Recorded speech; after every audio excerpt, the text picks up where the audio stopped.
प्यारे बच्चों, आज जो है अपन थर्ड लॉ ऑफ न्यूटन के बारे में डिस्कस करेंगे। कल अपन ने सेकंड लॉ के बारे में डिस्कस किया, उसके एप्लीकेशन के बारे में डिस्कस किया। आज इम्पोर्टेंट लॉ है, ये भी 3 लॉ हैं जो आपने पढ़े हैं।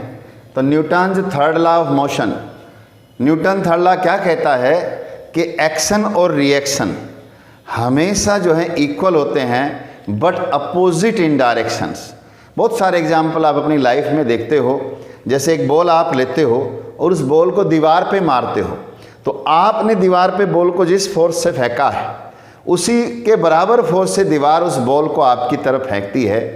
This is known as third law of motion. तो देखिए, whenever one body exerts a force on another body, the second body exerts an equal and opposite force on the first body। Example मैंने दीवार और ball का दे दिया है। इसको अगर हम लैब में करके देखना चाहें तो ये आपके पास एक स्प्रिंग बैलेंस होता है और ये स्प्रिंग बैलेंस, 2 स्प्रिंग बैलेंस आपने लिए। अब इसको जो है स्प्रिंग बैलेंस को आप हुक पे लगा दीजिए, ठीक है ना, और उसकी रीडिंग इधर है 0 से मान लीजिए 20 तक का है ये, और ये भी 0 से आपका 20 तक है। 2 जो है आपने स्प्रिंग बैलेंस ले लिए हैं। आपने क्या किया, इस पे लगाया और इधर जो है स्प्रिंग बैलेंस पर आपने क्या किया, उंगली से उसके हुक में डाल के उंगली को ऐसे खींचा। तो आप देखेंगे, प्रैक्टिकली आप देखेंगे कि जितना फोर्स आप लगा रहे हैं, आप रीडिंग लीजिए, आप 5 न्यूटन का फोर्स लगा रहे हैं, तो उतना ही फोर्स जो है ये वाली स्प्रिंग भी शो करेगी। इस पर भी 5 न्यूटन आएगा, जैसा कि मैंने लिख के समझाने की कोशिश की है कि 5 न्यूटन फोर्स इधर है, 5 न्यूटन पर अपोजिट डायरेक्शन इनकी। तो फोर्स ऑफ एक्शन, जो फोर्स ऑफ एक्शन होता है वो होता है माइनस फोर्स ऑफ रिएक्शन। ये बात बेटा माइंड में रखिए। और दूसरी इसमें इंपॉर्टेंट बात क्या है, आपने देखी है कि एक बॉडी एक्शन करती है तो दूसरी बॉडी रिएक्शन करती है, यानी कि एक्शन और रिएक्शन 2 डिफरेंट बॉडी पे होता है। एक्शन और रिएक्शन 2 डिफरेंट बॉडी पर होता है। अब कई बच्चे जैसे समझते हैं कि मान लीजिए कि ये देखिए, ये एक ब्लॉक मान लीजिए आपने लकड़ी का लिया, किसी चीज़ का ब्लॉक ले लीजिए, आपने ज़मीन पे रखा हुआ है। अब वेट की वजह से ये जो है डाउनवर्ड फोर्स लगा रहा है, परंतु उतना ही अर्थ इस पे लगा रही है। तो ये है फोर्स ऑफ एक्शन और ये अर्थ ऊपर लगा रही है तो ये फोर्स ऑफ रिएक्शन। परंतु ये बराबर होते हैं, केवल साइन अपोजिट होता है क्योंकि डायरेक्शन की वजह से इनका साइन अपोजिट है। तो ये आपने समझा है और लाइफ में आप बहुत जगह देखेंगे एक्शन और reaction equal and opposite in directions. अब हम देखते हैं कि ये हमारी लाइफ में कहाँ कहाँ इसकी एप्लीकेशन है। एप्लीकेशंस,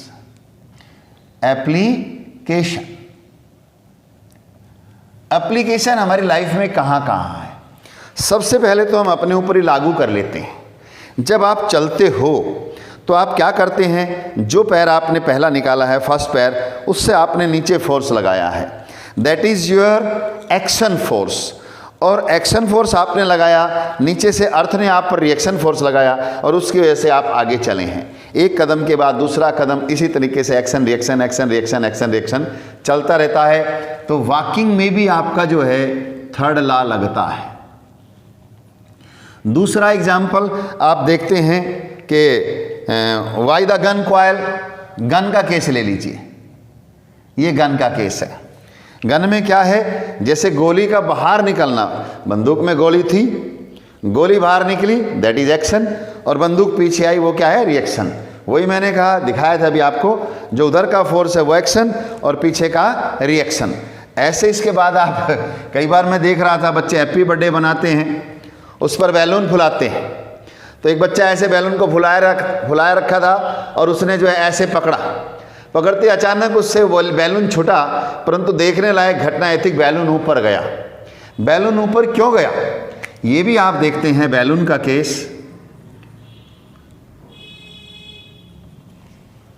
बैलून का केस भी आप देख सकते हैं, आपकी बुक में भी दिया हुआ, आप पढ़ सकते हो।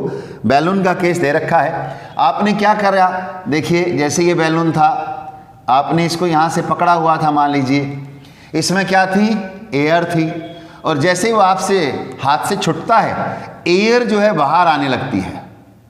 एयर क्या है, ये एक्शन है, एयर बाहर आना एक्शन है। परंतु जैसे ही एयर नीचे आई, आपको पता है अपोजिट इन डायरेक्शन, तो एयर की डायरेक्शन ये है तो बैलून की डायरेक्शन क्या होगी, ऊपर की तरफ। तो इस प्रकार से आप देखते हैं कि बैलून के केस में भी आपका थर्ड लॉ लगता है। इसके अलावा आप दिवाली पर पटाखे चलाते हो, उनमें रॉकेट लाते हो। आपने देखा होगा जो रॉकेट आप लेके आते हो उन पे यहाँ पर एक लिक लगी होती है बत्ती, जब आप उसको, यहाँ नहीं लगी थी, सॉरी, यहाँ लगी हुई होती है। जब इस बत्ती को आप फायर करते हो, लगाते हो, तो यहाँ से इसमें से गैसेस बाहर निकलती हैं, इसमें से गैसेस बाहर निकलती हैं जब वो जलता है, तो ये एक्शन है। ये क्या है, एक्शन है। परंतु रिएक्शन अपोजिट होगा, एक्शन डाउनवर्ड है तो रिएक्शन किधर होगा, अपोजिट, और ये आपका रॉकेट ऊपर की तरफ जाता है। ये आपका रिएक्शन हुआ।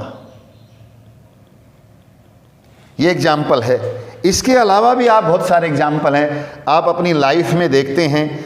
बोट का है, शिप का है, बोट चलती है, आप नाव देखते हो।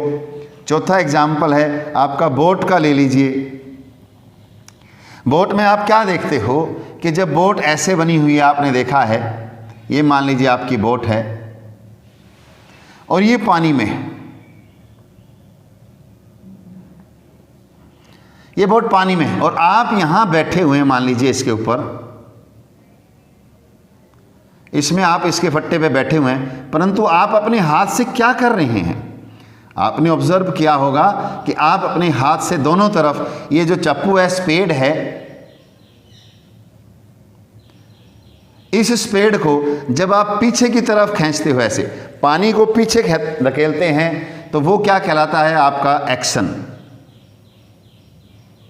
वो एक्शन फोर्स है आपने जो लगाया है पानी पर, एक्शन फोर्स। परंतु जैसे ये पानी पर आपने एक्शन फोर्स लगाया तो पानी आप पर रिएक्शन फोर्स लगाता है और वो नाव आगे जाती है, ये रिएक्शन फोर्स हो गया। बड़ा इंपॉर्टेंट केस है। ऐसे ही कई बार आप देखते हो, कई बार आपके साथ कहीं घूमने गए हो, जैसे आप नाव से किनारे पे आते हो, जब छलांग लगाते हो तो जैसे ही आप नाव को पीछे धकेलते हो और नाव आपको आगे धकेल देती है और आप किनारे पर कूद जाते हो। ये भी आपका एग्जाम्पल है। इसके अलावा एक बहुत इम्पोर्टेंट एग्जाम्पल है जो पेपर में मोस्टली आता है, वो हॉर्स कार्ट वाला है। ये बड़ा इम्पोर्टेंट एग्जाम्पल है, आप इसे समझ लें कि मान लीजिए मैं आपको दिखा रहा हूँ, समझा रहा हूँ, बड़े प्यार से आप समझें इसको, कि ये मान लीजिए आपका एक कार्ट है और इस कार्ट के साथ आपने देखना है कि ये व्हील लगा हुआ है, ये व्हील है इसका। अब ये व्हील यहाँ लगा हुआ है और इसके आगे आप देखते हैं कि एक घोड़ा, जो आप देख रहे हैं, मैं जल्दी से बना देता हूँ समझाने के लिए, आप समझ जाना बस कि ये घोड़ा है, डिज़ाइन में नहीं ध्यान देना ज़्यादा, आप समझ लीजिए घोड़ा है और ये जो है दौड़ता है।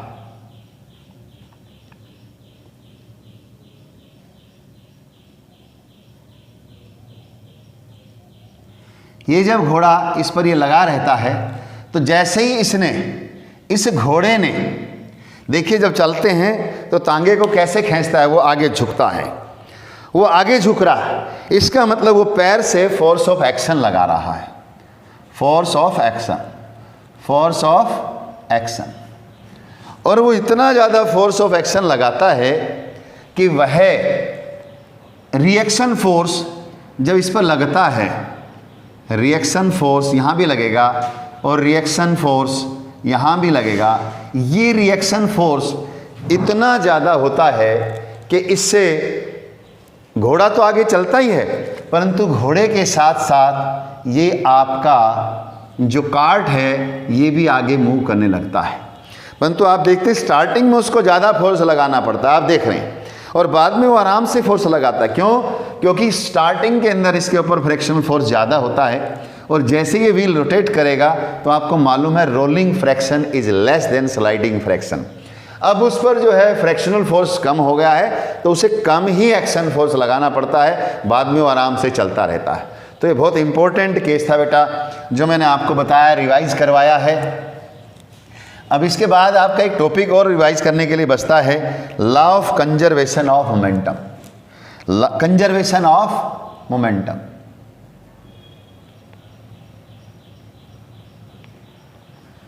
Conservation of momentum. इसमें क्या है कि जो मोमेंटम है वो नाम से पता है, कंजर्वेशन मीन्स सुरक्षित वही रहेगा। यानी कि कोई भी बॉडी है वो जब दूसरी बॉडी को टकराती है, मान लीजिए ये है, पहले आपको ऐसे समझाता हूं कि दो बॉडी हैं, एक ये वाली बॉडी है, इसका मास m1 है, इसका मास m2 है, इसकी इनिशियल वेलोसिटी u है, u1 है, इसकी u2 है। ठीक है ना, अभी टकराए नहीं है ये, अब ये इधर जा रहा है और ये भी इधर जा रहा है। आपको मालूम है जब पीछे से कोई आपको टकराता है तो आपकी स्पीड तेज हो जाती है। ये मान लीजिए यहाँ टकरा गए हैं, दोनों टकरा गए, और टकराने के बाद तो अलग भी होंगे, टकराने के बाद अलग हो जाते हैं। तो इसका तो मास वही m1 m2 रहेगा, इसका वेलोसिटी v1 और इसकी वेलोसिटी v2 होगी। परंतु आपने जो कोलिजन देखा, ये टकराव जो देखा है, ये बिफोर कोलिजन है, ये पोजीशन इनकी बिफोर कोलिजन, टकराने से पहले की अवस्था। और ये क्या है, आफ्टर कोलिजन, अलग हो गए। ये नहीं चलेगा तो इधर ही आफ्टर कोलिजन। तो आपने क्या देखा कि जब आप ये गाड़ी का देख रहे हो, ये वाली जो चीज़ आप समझ रहे हो, उसके अंदर क्या चीज़ है कि टकराने से पहले इसका मोमेंटम क्या है, इसका मोमेंटम बताइए, m1u1, इसका मोमेंटम क्या है, m2u2, और ये बराबर आएगा किसके, टकराने के बाद के मोमेंटम के, m1v1 प्लस m2v2। ये कहलाता है law of conservation of momentum. अब आपने चीज़ देखी है, यहाँ पर आपने महसूस किया कि जब ये फोर्स लगाया जा रहा था, ये जब इस पर फोर्स लगाता है तो आपने यहाँ चीज़ समझनी है, इसको प्रूव भी करेंगे हम कि किस प्रकार से ये मोमेंटम बराबर आता है। जब आपने देखा कि इसमें एस्केलेशन ऑफ बॉडी फर्स्ट मान लीजिए, तो यहाँ पर आपका A क्या होगा बताइए, ये आपका A होगा V2, A2 इसमें आ रहा है, ये आपका A2 है, और ये इसके अंदर आ रहा है V2 minus U1, V2 minus U2, और अपॉन में मान लीजिए टकराने का कोई टाइम भी ले रहा है, तो ये आपका एस्केलेशन आ गया। अब इस पर जो फोर्स आया वो फोर्स F1 होता है। F किसके बराबर होता है, आपने देखा ma, तो m कौन सा, m2, क्योंकि इसने जब इससे टकराएगा, देखिए ये एस्केलेशन इसमें पैदा हुआ है क्योंकि इसने इसको टक्कर मारी है। तो इसका एस्केलेशन कैसे हुआ, A2 में V2, इसकी पोजीशन हो गई V2, ठीक है ना, इनिशियल में क्या था U2, तो इसका एस्केलेशन आ गया। परंतु जब आप टक्कर मारते हो तो उसका भी कुछ फोर्स लगता है, उससे आपकी स्पीड डाउन होती है, तो इसका इस पे फोर्स आया m2, और ये आ गया आपका V2 माइनस U2 अपॉन में T, ये आपका फोर्स है F1। इसी प्रकार से आपका एस्केलेशन A1, एस्केलेशन इसमें भी पैदा हुआ होगा, क्योंकि जब ये स्पीड से जा रही थी, इसकी इनिशियल स्पीड u1 थी, इसकी स्पीड क्या है लास्ट में टकराने के बाद v1 है, तो इसमें भी एस्केलेशन आएगा। इसका एस्केलेशन क्या आएगा, देखो v1, ये v1 है, माइनस u1, और टाइम मान लीजिए आपने ले लिया। अब इसमें जो फोर्स लगा वो F2 है, F2 क्या आएगा, m1, और यहाँ इसका एस्केलेशन ये यूज होगा, क्यों, क्योंकि जो F2 फोर्स है, F2 फोर्स F1 इसने लगाया था, देखो ये F1 इसने लगाया, इसकी वजह से इस पे लगा। अब ये F2 आएगा तो इसमें एस्केलेशन आपने लेना है v1 माइनस u1 अपॉन में t। परंतु आपको ये मालूम है law of conservation of momentum कहता है कि force of action is equal to force of reaction, यानी कि F1 is equal to minus F2। ये चीज़ है, मैं लिख देता हूँ इसकी वैल्यू। F1 की वैल्यू क्या है देखिए, M2, यहाँ लिख देता हूँ M2 V2 है ये, V2 minus U2 by T minus M1 और V1 minus U1 by T. ये मैंने इधर लिख लिया है। अब देखिए इसको सोल्व करना है, सीधा ही सोल्व कर दीजिए। नीचे टी है, टी दोनों तरफ से कैंसिल हो जाएगा। अब ये आपका आएगा M2 V2 minus U2 minus M1 V1 minus U1। अब खोल दीजिए इसको, M2 V2 minus M2 U2 minus M1 V1 minus minus plus M1 U1। अब देखिए M1 वाले टकराने से पहले का मोमेंटम क्या था इसका, M1 U1 plus M2 U2। तो ये चाहिए आपको एक तरफ, M1 U1 वाला एक तरफ लो। तो देखो ये वाला इधर है, इधर ले लेता हूँ M1 U1 प्लस, ये देखो ये वाला, ये उधर चला जाएगा तो प्लस का हो जाएगा M2 U2। इधर क्या आया देखो, ये M1 V1 है, इधर आ जाएगा प्लस का हो जाएगा M1 V1, और ये यहाँ प्लस का पहले ही है तो ये हो गया M2 V2। तो इसको आप ऐसे लिख सकते हो M1 U1 plus M2 U2 is equal to M1 V1 plus M2 V2। तो ये क्या था, momentum before collision, momentum before collision is equal to momentum after collision.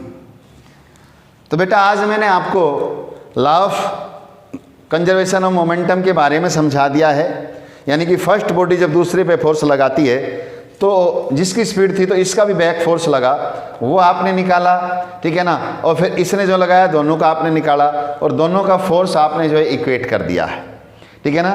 तो दोनों का फोर्स आपने इक्वेट किया, दोनों का एस्केलेशन निकाल के उसमें रखा है, फिजिकल टू ma होता है, और उसको आपने जब सोल्व किया तो ये इक्वेशन जो आपकी आई है ये आपकी law of conservation of momentum को एक्सप्लेन करती है। अब जो ये थर्ड लॉ है इसकी एप्लीकेशंस भी आपने देखी है, परंतु थर्ड लॉ के ऊपर न्यूमेरिकल कम आएंगे, परंतु ये लॉ ऑफ कंजर्वेशन है इस पर न्यूमेरिकल्स हैं, ठीक है ना बेटा। तो आज मैंने ये लास्ट इसका टॉपिक बच रहा था law of conservation of momentum, ये मैंने करा दिया है। अब इसके बाद जो आपकी बुक में कुछ न्यूमेरिकल्स हैं, एप्लीकेशन बेस हैं, वो इसी चीज़ को आपको लागू करना है। यही मास वगैरह देगा या गन कुछ बॉल वगैरह जो भी देगा, कार दे देगा, एग्जाम्पल्स हैं आपके, वो आप देखेंगे। और कल मैंने दे ही दिया था आपको 75 तक, तो वही पेजेस हैं आपके। अगेन जो ये है आप ये पेज हैं, अगेन आप इन पेज को रिवाइज करें, ठीक है ना। पेज नंबर 74 से और वही आपके 77 तक, 74 से 77 तक, 74 टू 77 ये पेज पर जो भी इससे रिलेटेड हैं, मैंने कल तो कहा था सेकेंड लॉ वाले क्वेश्चन करने हैं, अब आपने ये कंजर्वेशन वाले भी करने हैं, ठीक है ना। तो उसको फिल्टर कर देना है, ये आज आपका होमवर्क है बेटा, ठीक है। आज इतना करिए, फिर भी कोई दिक्कत आती है तो आप मुझे व्हाट्सएप करिए।